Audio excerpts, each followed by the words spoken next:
Teman-teman, jadi di video kali ini aku bakal bahas mengenai stok level pada inventory modul di UDU 17. Perkenalkan, nama aku Putri Karisma Yunentias dari Universitas Negeri Surabaya dengan prodi akuntansi. Di sini aku sebagai peserta MSc Batch 7 dengan PT Cita CRP Indonesia dengan NIC CP233. Jadi stok level itu mengacu pada jumlah barang yang harus dipertahankan oleh perusahaan agar tidak mengalami kelebihan stok ataupun kekurangan stok. Hal ini dapat dilihat pada modul inventory di bagian reporting. Di bagian reporting ini ada 6 submenu lagi, yaitu yang pertama ada stok. Di dalam stok ini terdapat hampir keseluruhan, ada nama produknya, ada unit cost, ada total value-nya berapa, yang on hand berapa, yang bisa digunakan berapa, yang akan datang atau masih di order berapa, dan yang masih dikirim itu berapa juga sudah ada. Lalu habis itu, selain itu ada location. Nah, location ini mengacu pada lokasinya penyimpanan stoknya itu di mana. Misalkan di sini ada contoh, ada warehouse stock atau ada juga yang di bagian warehouse stock shelf 2. Ini ada perbedaan penyimpanan di sini. Selanjutnya ada move history atau history pergerakan barang. Di sini muncul tanggalnya untuk kapan barang itu keluar atau barang itu diterima. Jadi di sini ada untuk perbedaan dari produk keluar ataupun produk masuk itu dapat kita lihat dari sepertinya ini warna hijau dan merah, ini adalah perubahannya ya. Selanjutnya ini bisa dilihat tanggal, referensinya apa, produknya apa, lot serial numbernya, dari mana kemana, ini kan sudah terlihat ya. Misalnya ini dari WH Stock, ini contohnya di tanggal 3 bulan 10 ya. Ini ada WH Stock, dari WH Stock pindah ke Virtual Location Production. Ini mungkin kemungkinan besar digunakan untuk produksi misalnya seperti itu. Jadi di sini itu ada minus dari WH Stocknya. Nah, selanjutnya misalkan ini yang lainnya itu misalkan ini tanggal 12 bulan 10, ini ada produk screw, ini dari partner atau vendor, ini kan melakukan pembelian, jadi dia ada masuk produk stok sebanyak 20.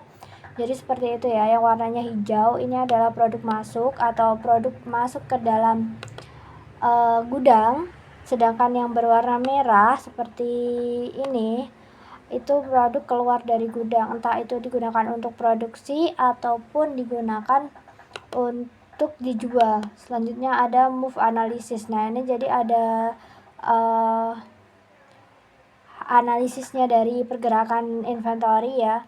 Misalkan ini di September itu ada di bagian receipt atau penerimaan itu ada demand atau permintaan. Itu misalkan ini ada 30 permintaan total di bagian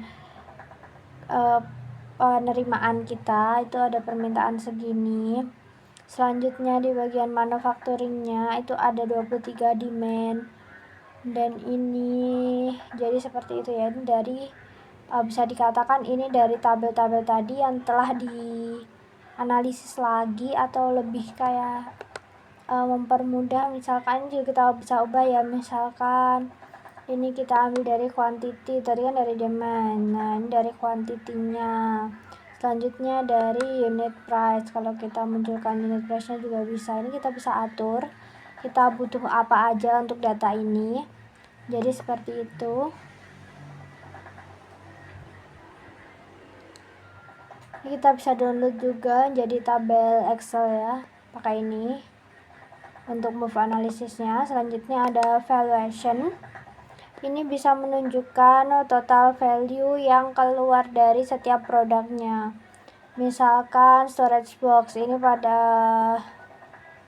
ada value yang keluar yang diciptakan dari produk ini karena terjual itu sebesar 140.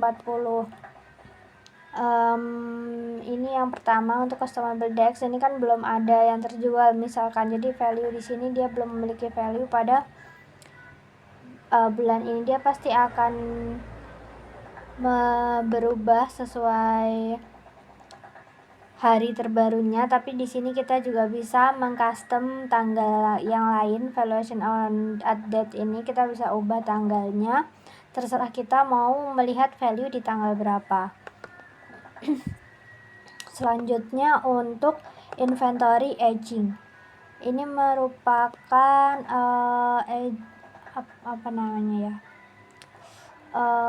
usia atau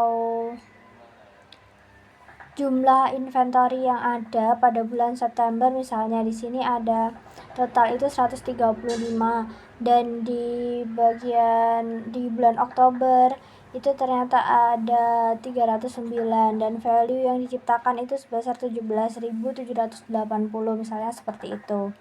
Jadi gitu ya untuk melihat dari semua ini tadi dari reporting yang ada. Menurut saya yang paling gampang untuk digunakan itu adalah bagian stok di sini karena semua seperti sudah tercantum di sini ya. Jadi kayak kita tahu on hand kita berapa, yang bisa kita gunakan berapa, yang sedang dalam perjalanan untuk dikirim ke kita itu berapa, dan sedang kita kirimkan untuk pelanggan itu berapa, itu kan ada semua. Jadi kita bisa menganalisis kita perlu beli atau kita perlu mengurangi pembelian. Dari sini sudah cukup untuk bisa dianalisis lagi gitu. Jadi itu tadi terkait stock level. Thank you for watching.